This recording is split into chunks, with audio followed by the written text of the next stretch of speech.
टुनी अपनी सास से बहुत डरती थी। सुन बहू, पिछली गर्मियों में जामुन पूरे 200 रुपए किलो थे, तो मैं सोच रही हूँ इस बार हमारे खेत में भी जामुन ही होंगे।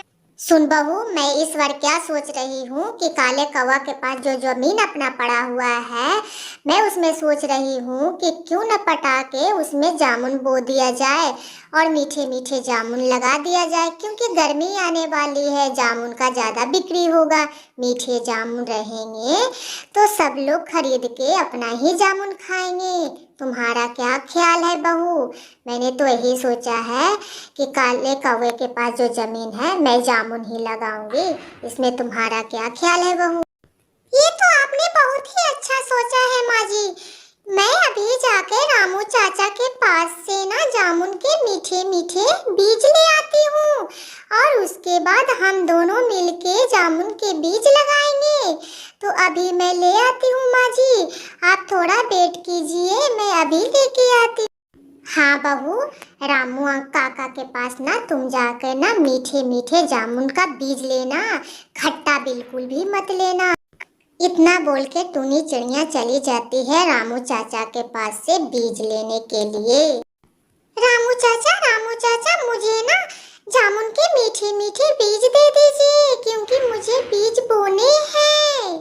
बेटा, जामुन के बीज तो मेरे पास हैं, पर मैं गारंटी नहीं ले सकती हूँ, खट्टा भी हो सकता है बेटा, क्योंकि जामुन। रामू काका, अगर खट्टा हो गया तो हमारे जामुन कोई नहीं लेगा। तो बेटा तुम चले जाओ, बीच जंगल में एक दुकान है, उसके पास मीठे फल जरूर मिलेंगे, तुम वहीं चले जाओ। ठीक है काका, मैं वहीं चली जाती हूँ जामुन के बीज ले। मीठे जामुन के तलाश में टूनी चिड़िया वहां से चल दी। बीच जंगल में जाते जाते उसे शाम भी होने वाली थी और यहाँ पर ही उसकी सास भी चली गई काले कौवा के पास। काले कौवा, तुम अगर जो खेत में पानी छोड़ने जाओगे तो बेटा मेरे भी खेत में पानी छोड़ देना, क्योंकि इस बार मैं जामुन के बीज लगा रही हूँ। ठीक है माँ जी, आप चिंता मत करो, मैं जरूर आपके पानी छोड़ दूंगी, आप चिंता मत करो। माँ जी, लगता है इस बार जामुन का ही खेती करेगी, क्यों माँ जी? हाँ बेटा, सोच तो रही हूँ, अब चलती हूँ, देर हो रही है। इतना बोल के टूनी की सासू माँ वहाँ से चल दी। इतना टाइम हो गया और अभी तक टूनी बहू आई नहीं है, पता नहीं कहाँ चली गई।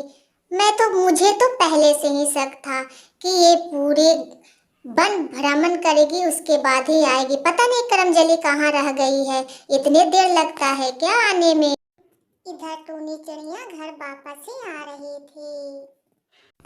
मैं सुबह से भूखी हूँ, मुझे न चाय मिला है न नाश्ता मिला है, सुबह से अकेली बैठी हूँ। ये महारानी पता नहीं कितने गांव में भ्रमण करके आई है। माँ जी, मीठे बीज के फल का पता चल गया है। मैं गई थी रामू काका के पास। हाँ, तो तुम्हें इतना देर लगता है क्या?